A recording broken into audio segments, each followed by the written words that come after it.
Assalamualaikum warahmatullahi wabarakatuh. Bismillahirrahmanirrahim. Ashhadu an la ilaha illallah wa ashhadu anna Muhammadar Rasulullah. Allahumma salli ala Sayyidina Muhammad wa ala ali Sayyidina Muhammad. Rabbi syrah li sadri wa yassir li amri wahlul 'uqdatam min lisani yafqahu qawli. Amin. Bismillahirrahmanirrahim. Salam hormatku, salam ta'zimku selalu buat para sahabat-sahabatku tercinta, baik yang ada di dalam ataupun yang ada di luar negeri. Semoga kita semua senantiasa selalu di dalam lindungan Allah Subhanahu wa Ta'ala. Amin ya Rabbal Alamin. Alhamdulillahi Rabbil Alamin. Ba'da subuh yang indah ini, kebetulan tadi melihat suatu video yang mana judulnya menciumi bekas pantat Habib. Mari kita simak bersama-sama. Menganggap diri kalian itu lebih suci daripada orang lain. Terus orang-orang yang kalian suruh makan bekas durian itu siapa? Orang Indonesia. Orang yang menganggap kalian tuan. Hah? Begitu rendahnya kalian menganggap kita ini. Sampai-sampai sedemikian rupa kalian menganggap kita. Bekas pantat kalian dicium-cium, gak kalian halangi. Jangan-jangan, gak boleh begini. Kenapa gak dihalangi? Bekas kaki kalian dicium-cium, kalian diem saja. Senang kalian dibegitukan. Bukannya dilarang orang nyium-nyium kaki kalian, nyium bekas kaki kalian, nyium bekas dudukan kalian. Bekas yang dari mulutnya disuruh makan ke orang lain. Sontoloyo bener orang ini. Allah. Menganggap diri jauh lebih mulia daripada orang lain, itu namanya ujub takabur. Sekalipun kalian cucu Nabi, apa kurang cucu Nabi Hasan wal Husain itu? Tidak ada satu cerita pun yang mengisahkan kalau bekas kaki Hasan dan Husain dicium oleh para tabi'in. Telah kita simak bersama-sama. Jadi di dalam video itu banyak sebagian manusia yang memulia-muliakan manusia. Manusia memulia-muliakan Habib. Ada yang diciumi bekas pantatnya, ada yang dimakan bekas makanannya, ada yang diciumi bekas tapak kakinya, dan sebagainya. Sebagian manusia merasa mendapatkan berkah dari semua itu. Alhamdulillahirabbil alamin. Mari kita kaji bersama agar lurus akidah kita kepada Allah. Adanya demikian karena manusia yang memulia-muliakan Habib atau manusia yang memulia-muliakan manusia yang lain, itu terjadi karena setiap diri manusia termasuk saya selalu memulia-muliakan nafsunya sendiri, selalu memulia-muliakan dirinya sendiri, selalu membangga-banggakan diri kita sendiri, sehingga memancar, sehingga teraplikasi sampai kepada laku-laku jasadiah kita di dalam kehidupan ini. Alhamdulillahirabbil alamin. Bila kita merasa mulia, bila kita merasa lebih mulia atau lebih baik atau lebih tinggi derajatnya daripada orang lain, bila kita merasa lebih pintar dan sebagainya, bila masih kita merasa lebih baik daripada orang lain, maka sesungguhnya kita kedudukannya di sisi Allah telah lebih rendah daripada manusia-manusia yang lain. Bahkan telah lebih rendah daripada binatang-binatang ternak pun. Itulah bila kita merasa tinggi, bila kita merasa mulia, bila kita merasa lebih agung daripada orang lain. Alhamdulillahirabbil alamin. Kita tengok Nabi Muhammad atau Nabi Isa dulu sewaktu hidupnya pernah berkata, "Jangan engkau mulia-muliakan aku. Jangan engkau bangga-banggakan aku. Aku hanya manusia biasa seperti kamu. Jadi muliakanlah, banggakanlah, ciumilah Tuhan yang telah menghidupkan aku dan Tuhan yang telah menghidupkan kamu."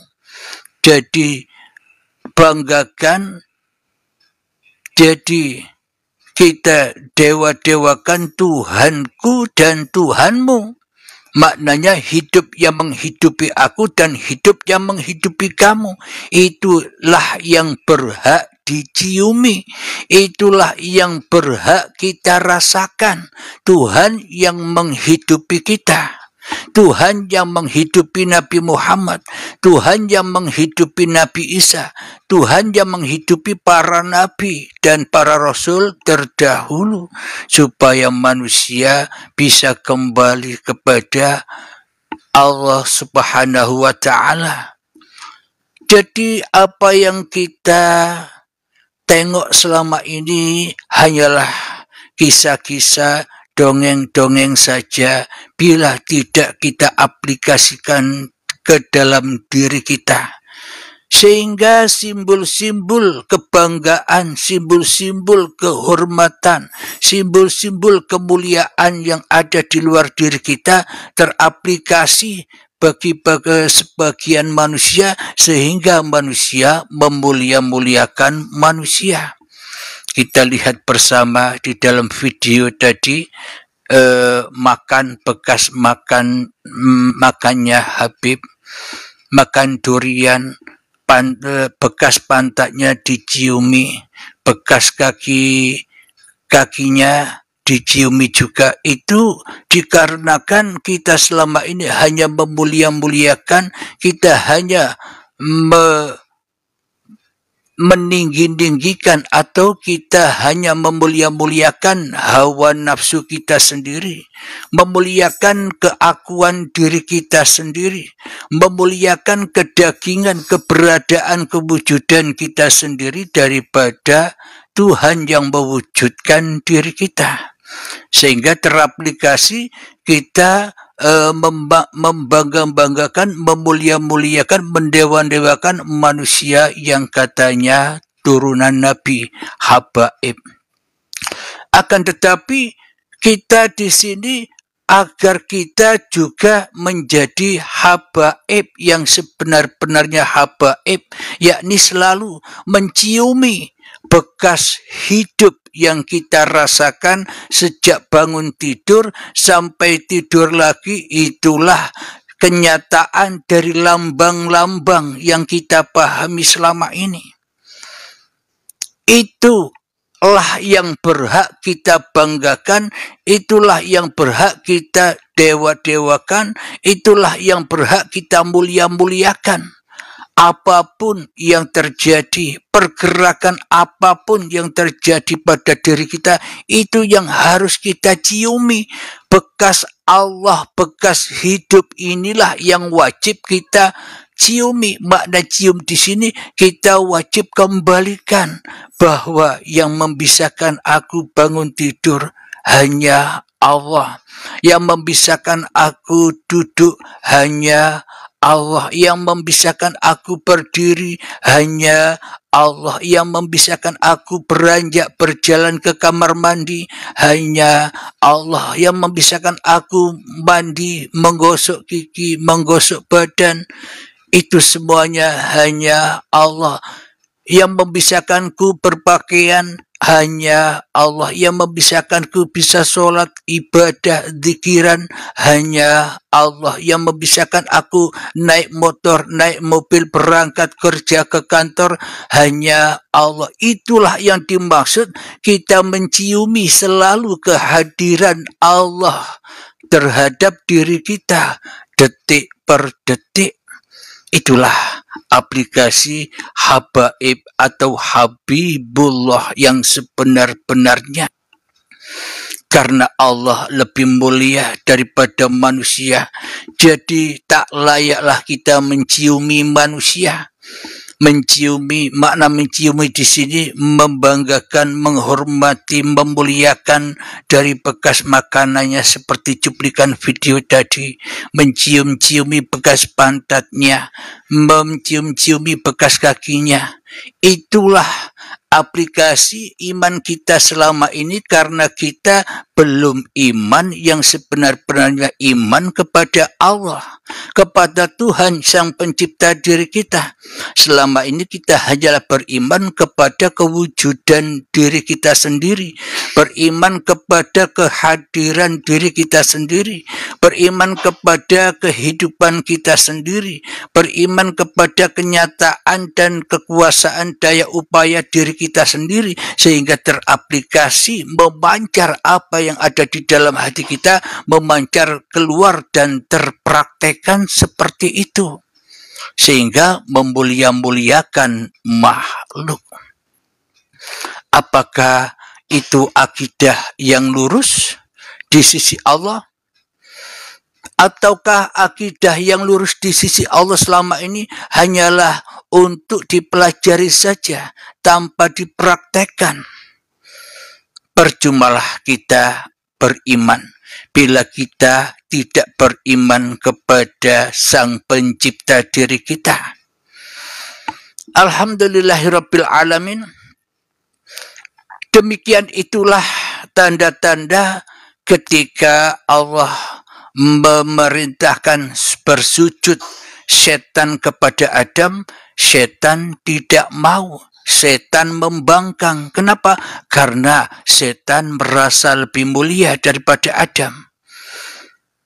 Hal ini pun terjadi pada orang-orang yang haus penghormatan, orang-orang yang haus akan kebanggaan dari nasab-nasabnya, orang-orang yang haus dengan kemuliaan dari turunan-turunannya. Padahal Allah tidak melihat itu semua. Allah hanya melihat hamba-hamba siapa yang sudi, siapa yang rela, siapa yang ridho menciumi aku, kata Allah. Jadi makna menciumi aku, kata Allah ini maknanya hatinya selalu kembali lillahi ta'ala di dalam segala kegiatan, di dalam segala daya upaya, di dalam segala amal-amal yang kita kerjakan tiap hari di dalam kehidupan ini. Terkadang kita pun selalu selalu membanggakan diri kita sendiri, termasuk diri saya, mencintai diri kita sendiri termasuk saya, sehingga kita melakukan kegiatan di dalam keseharian seperti ibadah, sholat, bekerja, aktivitas, seolah-olah aku yang berhak berkuasa untuk bisa sholat. Aku yang berhak berkuasa untuk bisa bekerja. Aku yang berhak berdaya upaya untuk mencari rezeki. Inilah tanda-tanda bahwa kita semua telah menciumi syaitan, telah menciumi hawa nafsu kita sendiri. Kenapa? Karena iman kita adalah kepada diri kita sendiri selama ini. Alhamdulillahirabbil alamin. Sehingga aplikasi di dalam kehidupan ini semuanya serba aku, Abdul Halim, aku yang bisa, aku yang berusaha, aku yang berkuasa untuk melakukan apapun. Inilah tanda-tanda tak ubahnya dari video-video yang kita cuplik tadi. Manusia masih menyembah manusia, manusia menyembah dirinya sendiri. Padahal di dalam Al-Quran Bismillahirrahmanirrahim. Inna syaitana lakum aduwwum mubin. Sesungguhnya syaitan itu adalah musuh yang nyata bagimu. Jadi kita teliti atau kita simak, kita hisap di dalam hati kita masing-masing, siapa yang wujud, siapa yang lebih wujud antara sang pencipta dengan yang dicipta, siapa yang lebih wujud antara Allah dan diri kita. Bila yang wujud masih diri kita, bila yang wujud nyata masih ciptaannya, berarti selama ini kita salah iman dan salah akidah. Iman dan akidah kita hanya selama ini versi hawa nafsu, kepahaman hawa nafsu yang memuja-muja, yang meninggi-ninggikan, yang memulia-muliakan yang di luar diri kita. Kita selama ini tak pernah memulia-muliakan, tak pernah membangga-banggakan, tak pernah mendewa-dewakan siapa hidup ini. Kenapa? Karena kita masih terhijab bahwa hidup ini masih hidup manusianya. Inilah yang dimaksud manusia nyembah manusia. Jangan kita menuduh umat lain Tuhannya adalah manusia menyembah manusia. Padahal diri kita pun juga demikian, termasuk saya. Diri kita sendiri dipuja-puja, diri kita sendiri dibela-bela, diri kita sendiri dimulia-muliakan, diri kita sendiri ditinggi-tinggikan. Lah apa bedanya kita dengan setan? Itulah setan yang nyata itu. Ketika kita selalu merasa lebih tinggi, ketika kita selalu merasa lebih mulia daripada orang lain.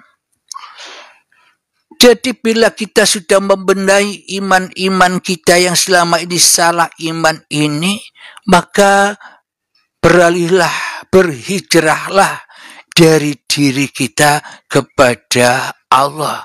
Berhijrahlah dari iman kepada kemakhlukan kita, dari iman kepada kedagingan kita, kepada Roh Kudus, kepada Roh Suci. Kembalikan bahwa hidup ini, bahwa roh ini, itulah Tuhannya semesta alam ini. Itulah Tuhan yang disebut-sebut oleh kaum muslimin atau oleh umat Islam sebagai Allah. Itulah Tuhan yang disebut-sebut oleh sahabat kita orang Kristen Allah, Bapa, Romo, Gusti, Sang Hyang Widi dan sebagainya. Itu hanya sebuah nama saja dan tak perlu diperdebatkan. Bong yang punya nama itu wujudnya ya dia juga. Kenyataannya ya hidup yang menghidupi manusia itu sendiri. Namanya saja banyak. Tapi bila kita masih memperdebatkan hanya sebuah nama, selamanya hati kita takkan pernah selamat. Karena kita hanya menciumi kepahaman diri kita sendiri, menciumi hawa nafsu kita sendiri. Tanpa kita menciumi Tuhan yang menguasai, Tuhan yang menciptakan diri kita, dan Tuhan yang menciptakan orang-orang di sekeliling kita. Alhamdulillahirabbil alamin. Bekas-bekas Tuhan itulah yang wajib, yang berhak kita ciumi daripada kita menciumi atau daripada kita memulia-muliakan makhluk. Alhamdulillahirabbil alamin.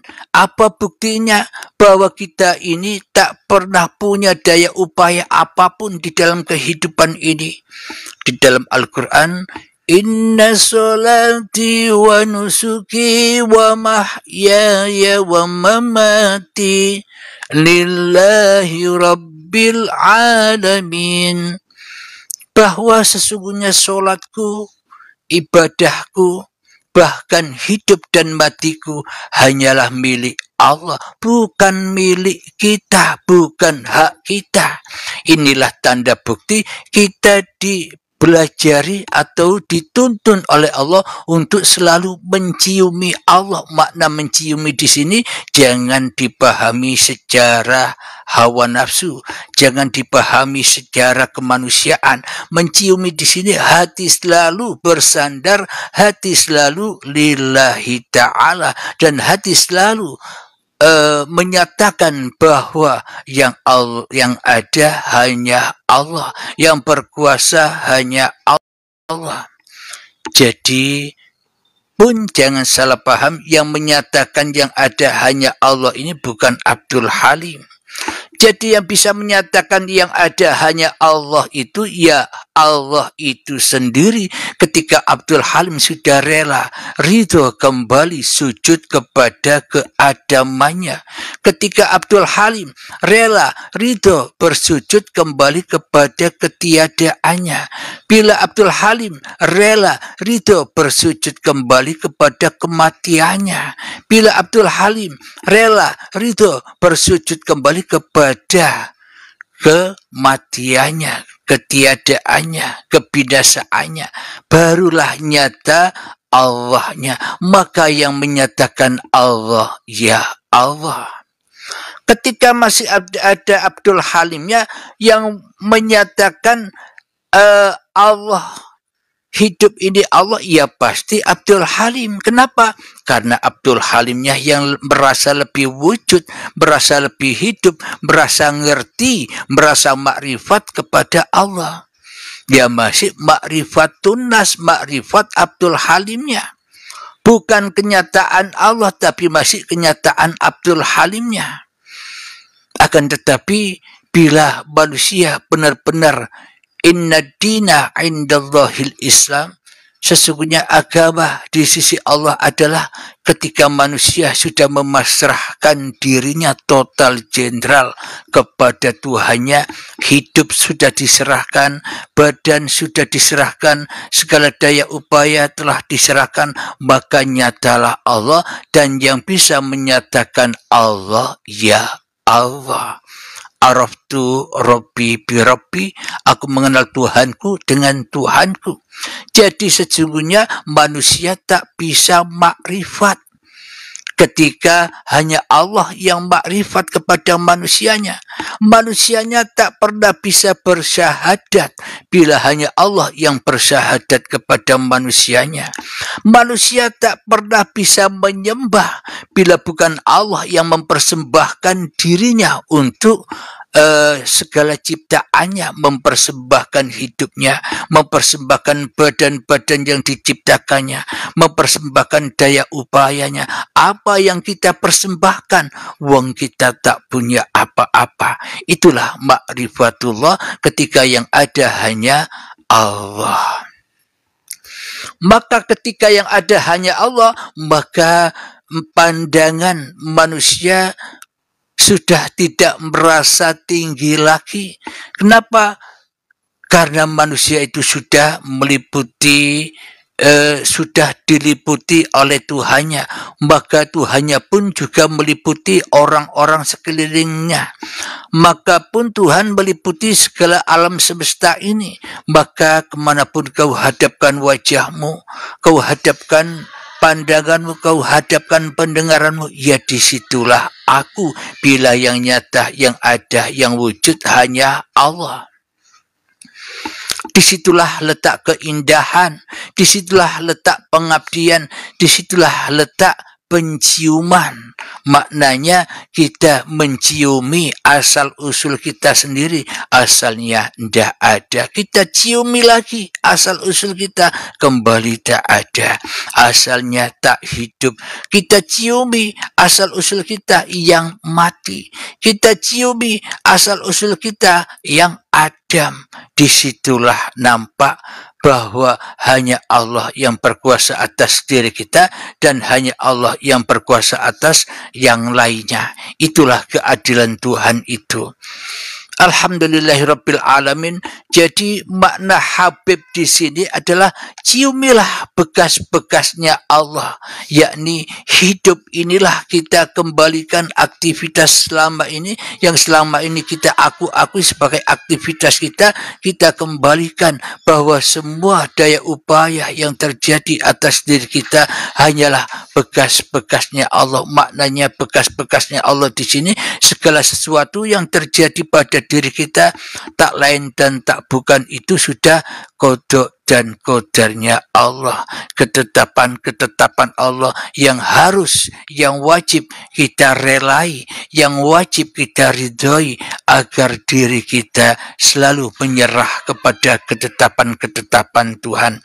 Jadi menyerah kepada takdir itulah diri merasa lega, diri merasa bahagia, diri merasa tenang, diri merasa kaya. Kenapa? Karena kita sudah dikuasai Tuhan daripada kita dikuasai oleh diri kita sendiri. Alhamdulillahirabbil alamin.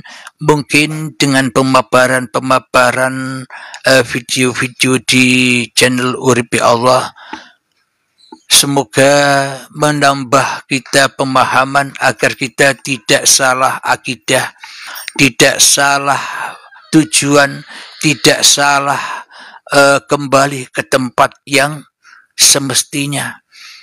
Karena mangkana fi hadhihi a'ma fahuwa fil akhirati a'ma wa adallu sabila. Barang siapa di dunia ini saja buta mata hatinya, maka di akhiratnya pun semakin buta mata hatinya, bahkan tersesat-sesat jalannya. Jadi hidup dan badan inilah dunia akhirat. Jadi ciumilah Tuhanmu, maka disitulah makna hakikatnya Habibullah, kekasih Allah. Bila sudah menjadi kekasih Allah, maka tak ada tinggi rendah lagi. Kenapa? Yang ada hanya Allah. Allah berhak memainkan, Allah berhak memerankan manusia. Ada yang tinggi, ada yang rendah, ada yang bodoh, ada yang pintar, ada yang paham, ada yang tidak paham. Semua itu di dalam keindahan dan kesempurnaan Allah di dalam penciptaannya. Bila manusianya sudah kembali kepada kehabibannya, bahwa setiap diri manusia inilah pasti dicintai oleh Allah. Tapi hanya sebagian manusia saja, sebagian manusia yang membalas cinta Allah.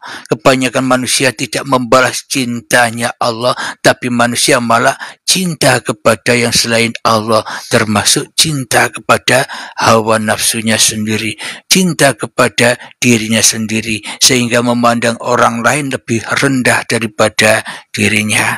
Alhamdulillahirabbil alamin. Semoga saya dan kita semua senantiasa selalu di dalam lindungan Allah Subhanahu wa taala. Amin ya rabbal alamin. Sebelum kita tanya jawab, kita akhiri dulu kajian ini dan nanti akan diunggah di YouTube Uripi Allah. Dan akhirul kalam, assalamualaikum warahmatullahi wabarakatuh.